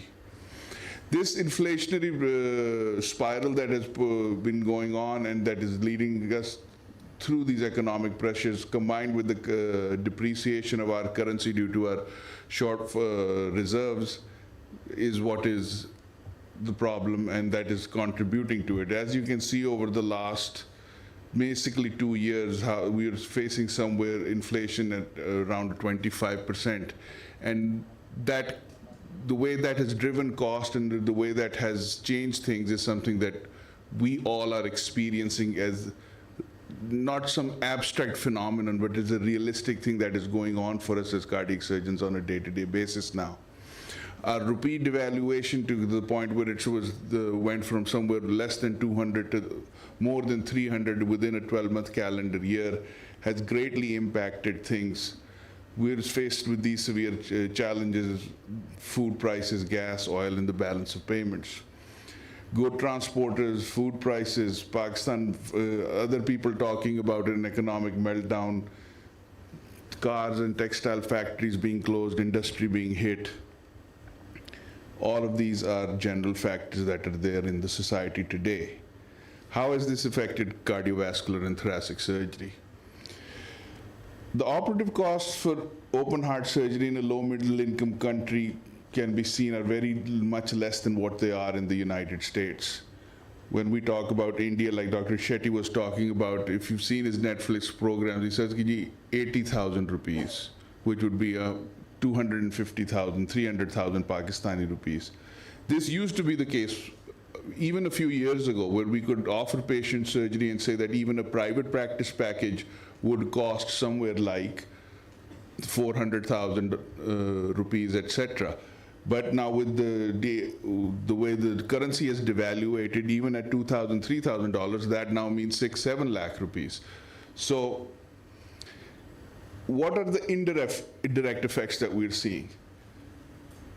If you've seen this movie called Too Big to Fail, there is a big statement from Ben Bernanke, or the actor playing Ben Bernanke, in that the ability to have credit can lead to a large, well-developed, thriving economy.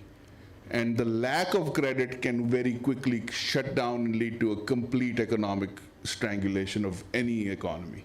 So when you don't have foreign exchange reserves, which we didn't, guess what? Nobody wanted to issue us any credit.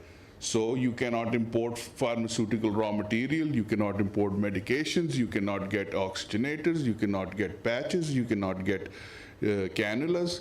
Everything is stuck in Dubai wala dega nahi. क्यों? क्योंकि आपको LC नहीं खुल रही. Pharmaceutical companies दवाइयाँ बनानी बंद करेंगी क्योंकि उनके पास रॉ मटेरियल नहीं आ रहा. So these are things that you're seeing as true day-to-day issues for us. I'd like everybody to look at this. And I mean, an adult oxygenator cost 40,000 rupees. Now it's 110,000 rupees. An infant oxygenator or a neonatal is now 150,000 rupees. These prices have doubled, tripled in certain things. And now we've all experienced. किस को protamine की shortage इस वक्त हो रही है? हाथ चुक दो, thank you.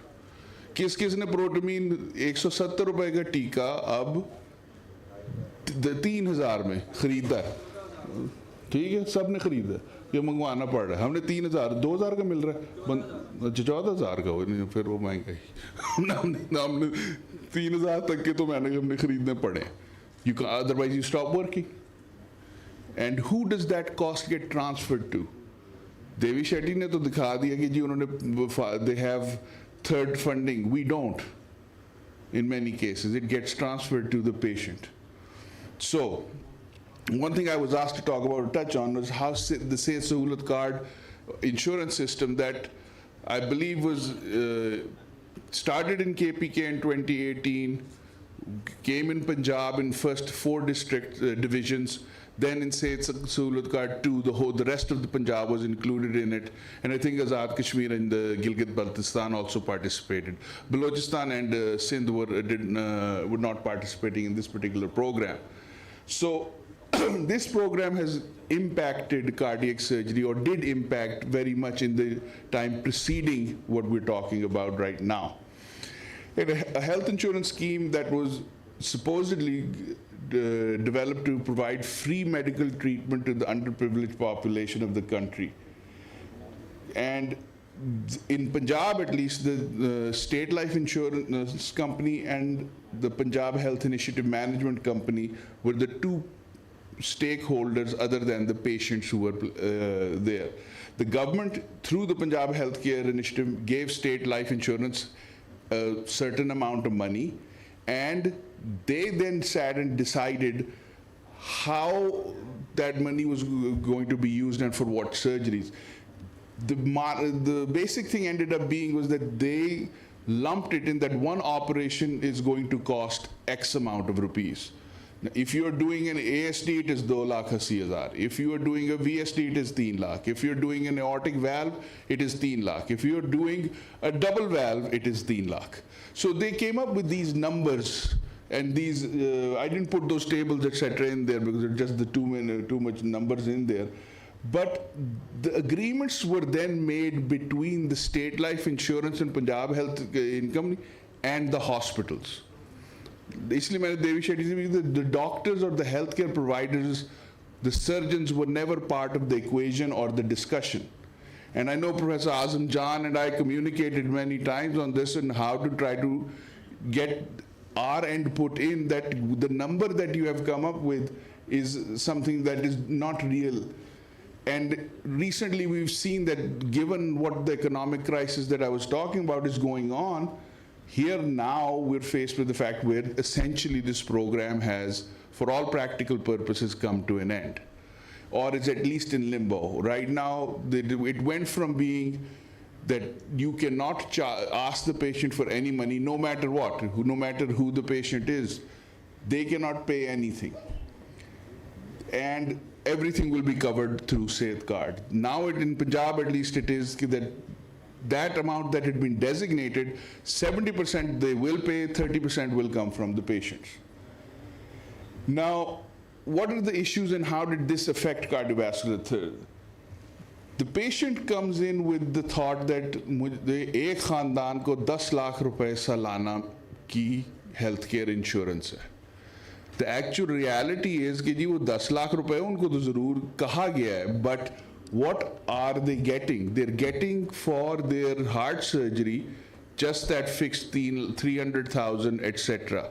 And if you had some amount of a complication, etc., then a certain other amount, which is half of what is needed, is secured. So the impression of what was in the money that was there and the actual money that was being put out to the patients and being used by them were different.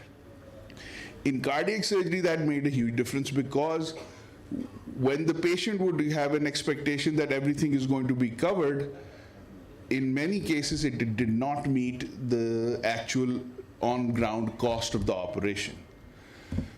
The other thing that we were seeing in Punjab especially was there was a significant difference between the public sector and the private sector. There were different deals to be made between different hospitals. In the public sector hospitals, all the money was going to be taken by the hospital and the hospital administration. They were going to get taxed on it, etc. And the healthcare professionals were not going to be reimbursed in any way. So that will lead to an automatic drive towards going to the private sector. There were realistic and then there were significantly unrealistic, I guess the word vaade kiye gaye, because of what this program was going to achieve and how they were going to achieve it. You were immediately pitting the hospital against the doctor. The hospital wanted that whatever amount of money could be left over would come to them. The doctor wanted it to come to him. And so that was a natural phenomenon. And then, therefore, all of these factors were leading to a decline in care. The care of patient, the quality and the standard of care was immediately put at risk because everybody was trying to then make a buck on their end. I think a certain factor was also played by discord within the cardiac surgical community. I don't mean to offend anybody, etc., but if you're a surgeon who did not have a high referral, all of a sudden you're in a hospital that takes Safe Card patients and you have a high referral. So something's better than nothing. If I was not going to get in, agar mujhe 10,000 rupees bhi de rahe hain operation karne ke, that's better than 9,000 rupees. So that then led to a lot of hospitals that did not have the infrastructure, or like Professor Asif Hasan just said, a lot of surgeons who just weren't trained to start doing certain kind of surgeries. And that is how it affected your quality. Who's doing your surgery and where? Now human failing. If you are a cardiac surgeon or a medical officer or a cardiologist sitting in the outpatient department of your public sector sarkari hospital, and you tell the patient कि जी आपका सेहत card पे operation हो सकता है, लेकिन यहाँ पे तो आपकी बारी, क्योंकि हमारा रश इतना 2 साल बाद आनी है, कल शाम को वहाँ जो कल कर दूंगा प्राइवेट केस में, वो जहाँ आपको पैसे मिलने हैं, जबकि पब्लिक सेक्टर में आपको पता है कि आपको पैसे भी कोई नहीं मिलने. Everybody, it's an automatic. As long as you're robbing Peter to pay Paul, the one thing that you've learned is you can always count on the support of Paul. Paul's on your side. Manu paise mil rahe hain, he's going to be on your side. Peter jo marzi karta rahe. So this was a huge. You can't have different rules for different institutions to do the same job. And then this is a thing which all of a sudden, because of the fact that disposables, hospital charges, labs, human resource, all were lumped into one number, you were ending up with trying to cut cost. And how do you cut cost? You spend less on disposables. How do you cut cost on disposables? What's the biggest disposable? All the hard lung paraphernalia. All of a sudden, the only operation that became a cardiac surgical procedure was off-pump cabbages. And those who did not know how to do off-pump cabbages started doing them. And there are many surgeons who were very skilled at it, who were doing it before and kept on doing it. That is a great thing. But we know that there were many who were not. So I'll ask this question. Could anybody who operated on safeguard patients afford to do valves? जब total cost of a valve हमने देख लिए 5 लाख है, package safeguard पे 3 लाख का है. No. So automatically you're driving down the quality of the care that is being provided. What are the solutions? We need to make cardiac surgery, we need to make all sorts of healthcare affordable, just like Devi Shetty said. It's getting the government involved, whatever. The Sehat Sahulat card idea is potentially a great idea. But I think like some of these ideas, it was poorly implemented, poorly executed, poorly thought out. I think this program must be revamped, revised, be cost realistic and not a campaign slogan. हमने आपको मुफ्त इलाज दी इसलिए मुझको elect कर लो, मेरी 5 उंगली इसलिए मुझे 5 साल के लिए सदर बना दो. Not stuff like that won't work. And cardiac surgeons have to be made part of that dialogue. The people who are leaders in our field are in this room. You need to sit down and we need to talk to our, well, hopefully national representatives when hopefully we have some clarity as to where we're going. But that is something that needs to be. The cardiologists were involved in day one.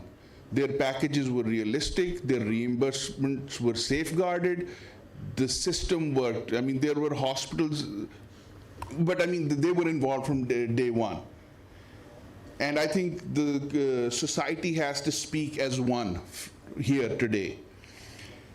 I personally think that, and this is that the American model, you get paid for the work that you've done. You can't have this big lump sum package, or you can't have saying that, okay, if I'm doing 1 graft off pump Lima LAD, or I'm putting on 5 grafts, etc., I'm going to get the same amount of money. The service of the physician, separate the hospital, the three variables, the disposables, the hospital lab investigations, and the health human resource. The three have to be separated one from the other. You cannot lump them all together because then they're all fighting for the same piece of the pie. Agreements between this Sehat Sahulat card organization, which is state life, and that is also one for all insurance companies have one goal: deny the claim, deny the claim, deny the claim.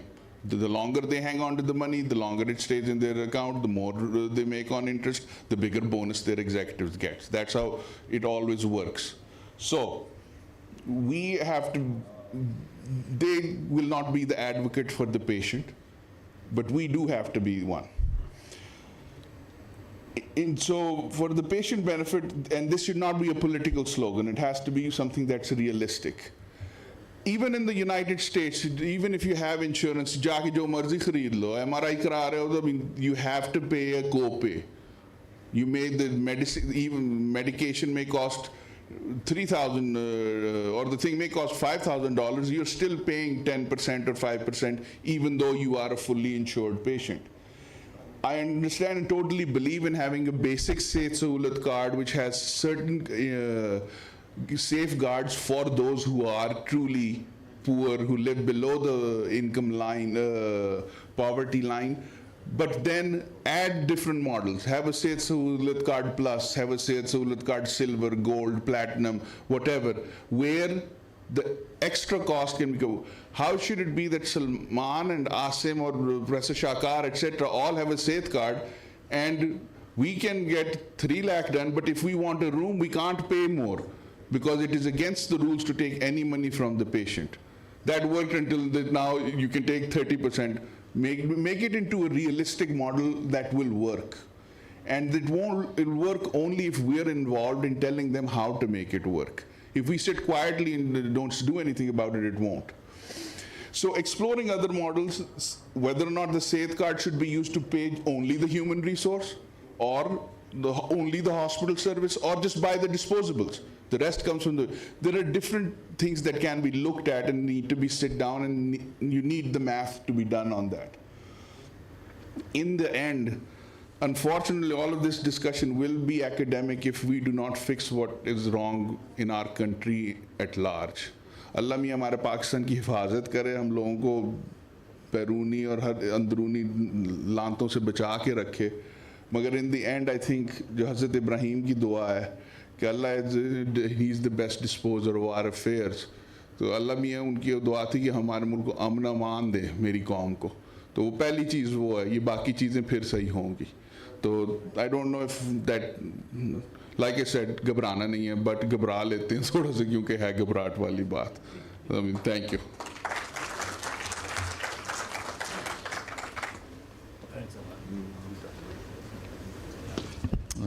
Really thought-provoking presentation by Salman. Any comment? Oh, there are too many. Okay, we are going to take only two.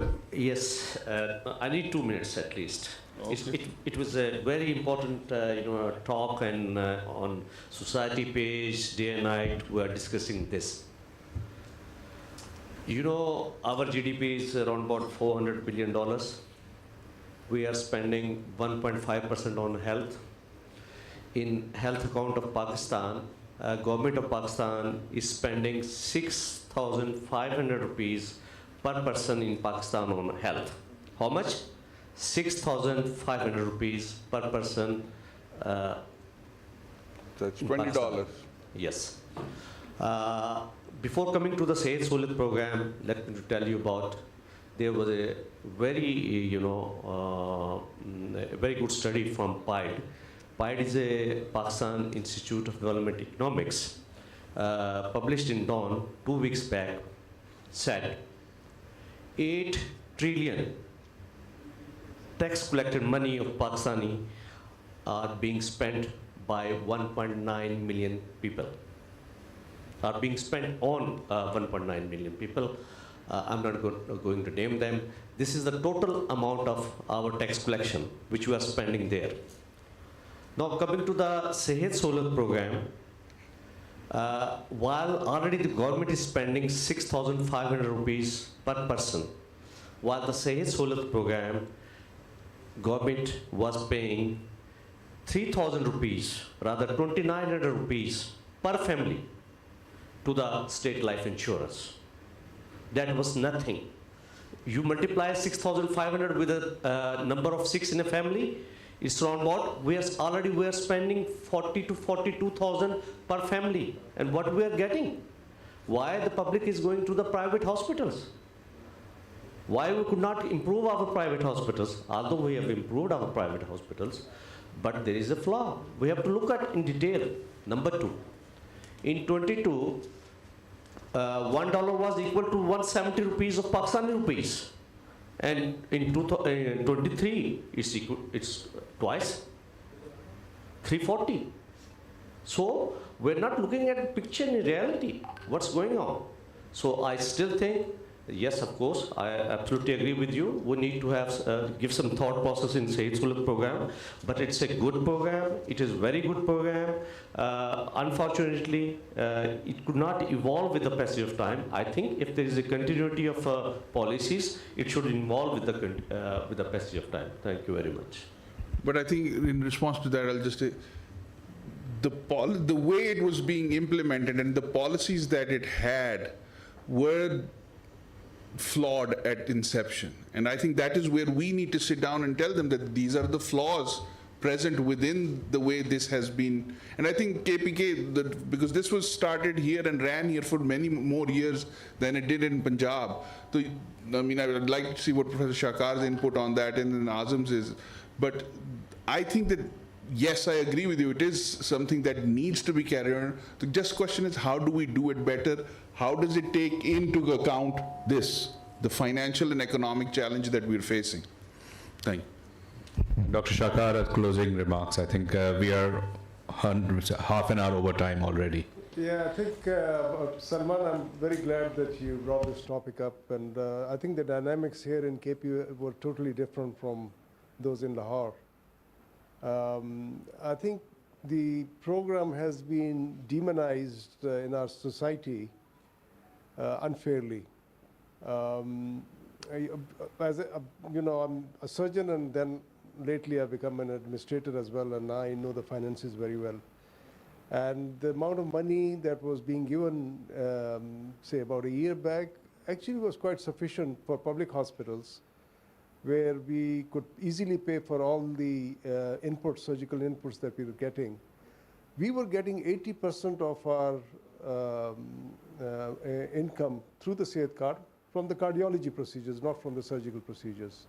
So as an administrator, I often subsidized the surgical procedures from the money that I was getting from the cardiology procedures.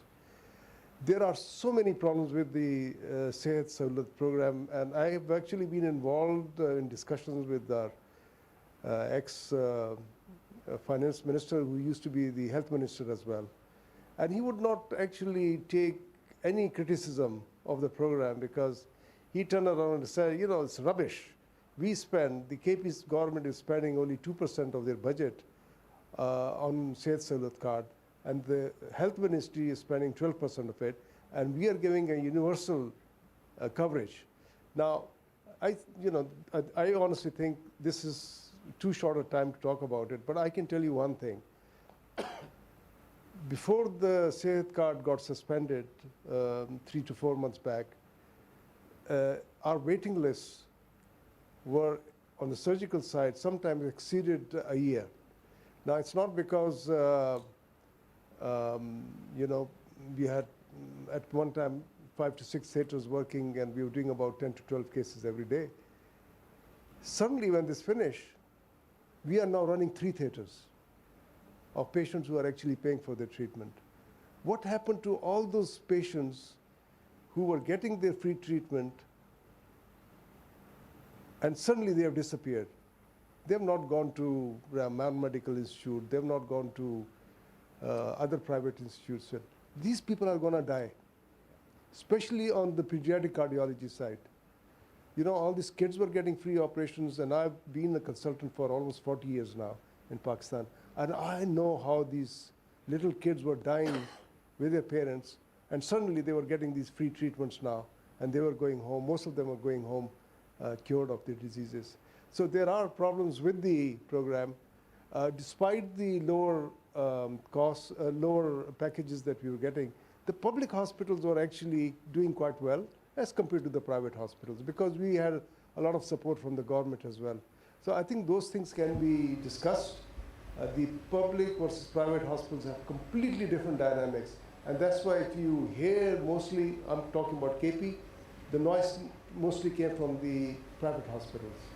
And I think as surgeons, and I'm not insinuating anything, but it's, as physicians, it's all about the patient, not about the physician. I'm very sorry to say that. But I personally feel with this program, the physician got very well looked after as well. And all our hospital, the way we devised to distribute the money, from the PN to our directors, everybody got something, and everybody was very happy with the program, and there was so much loyalty to the institution, and that's unfortunate. And we have literally zero attrition rate among our staff. And now we see our staff, many of us leaving, and they're, for other reasons as well. But I think one of the reasons is that this source of shares, source of money that they were getting on top of their salaries has completely disappeared. And we are working on it, and I think this program will restart again, inshallah. Thank you. Thank you very much. Excellent session, and thank you for participating. Can the consultants stay back for a bit? We have got to talk about the residents that we have. The residents may leave. And all the other non-faculty can also wait outside if they want to.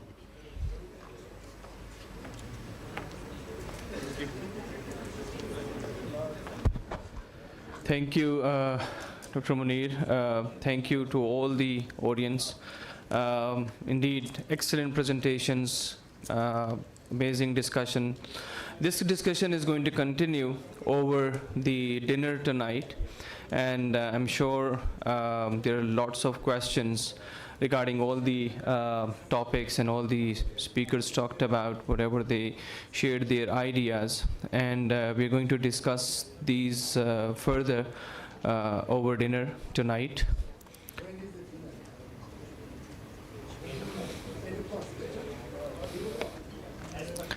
So it's been a tiring day. It's been a tiring day, and we have another tiring day tomorrow as well. So all the faculty is invited for a special dinner arranged at the Peshawar Museum. And that is one of the richest museums in Asia, actually. So that's a special dinner, and that is just for the faculty. Those who haven't had their invitation cards yet, please collect your cards, and it's only for the faculty. So the faculty has to be transported by separate vehicles to the museum, and the cars and the transport is waiting for you, as well as the food. Thank you.